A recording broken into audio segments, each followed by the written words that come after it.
আল্লাহ থেকে ঘর নির্মাণ করা হয়েছিল। এক সময় এটা নাকিল ছিল, কিন্তু আমরা সবাই সহযোগিতাই সবাই উদ্বুদ্ধ হয়েছে, এই নাকি ঘরটা বিল্ডিংয়ে পরিণত হয়েছে। এটা আল্লাহ তোমার থেকে করেছে, আমরা সবাই মিলে উদ্বুদ্ধ হয়েছে না, দোয়া করে সবাই নাকি ঘর আল্লাহ তালা এখন বিল্ডিংয়ে পরিণত হয়েছে। এরপরে একসঙ্গে দেখা গেলে যে আমরা ঈদের নামাজ বিভিন্ন জায়গায় প্রয়োজনে যাইতাম, রেখাতের মাঠে ইন্টারনেট প্রয়োজনে যাইতাম, মধুরাপুর মাদ্রাসা ইন্টারনেট পড়ার প্রয়োজনে যাইতাম, কালেজ করে মাঠে পড়ার যাইতাম।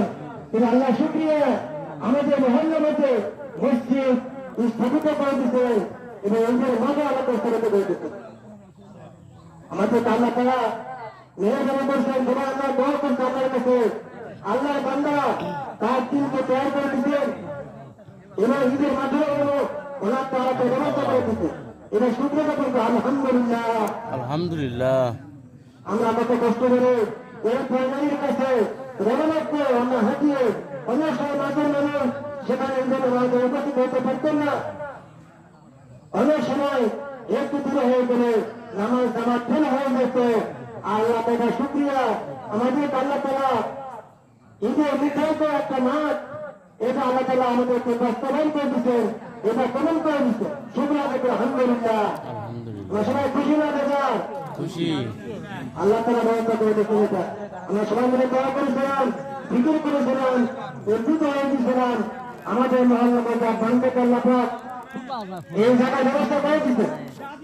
এইটা সত্যি আছে না, যতদিন পর্যন্ত মাঠ থাকবে দ্বিতীয় না বাবাও হবে দুনিয়াটা দান করেছেন মাঠ, ওনার এমন নয় এগুলো দেওয়া হয়েছে সত্যার জরিয়া মানে দুনিয়াতে যখন আমল করে এই যে আসলে তো আমার বন্ধ হয়ে যায়, কিন্তু দুনিয়াতে সত্যার জরিয়া যেমন নিজের মাঠ, মসজিদ, মাদ্রাসা, বিভিন্ন কালভাট, পানির ব্যবস্থা প্রতিটি দুনিয়াতে এরা একে কায়েম করে যেতে পারে। তো দুনিয়াতে থাকবে না, আপনি পরিবর্তন নেবেন, কিন্তু আল্লাহ তাআলা কবর মধ্যে এগুলো সত্যার জরিয়া সত্য মনে করতেই থাকবে।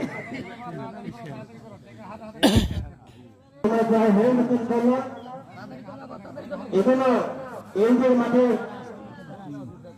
অনেক কাজ এখনো বাইরে বাকি রয়ে গেছে।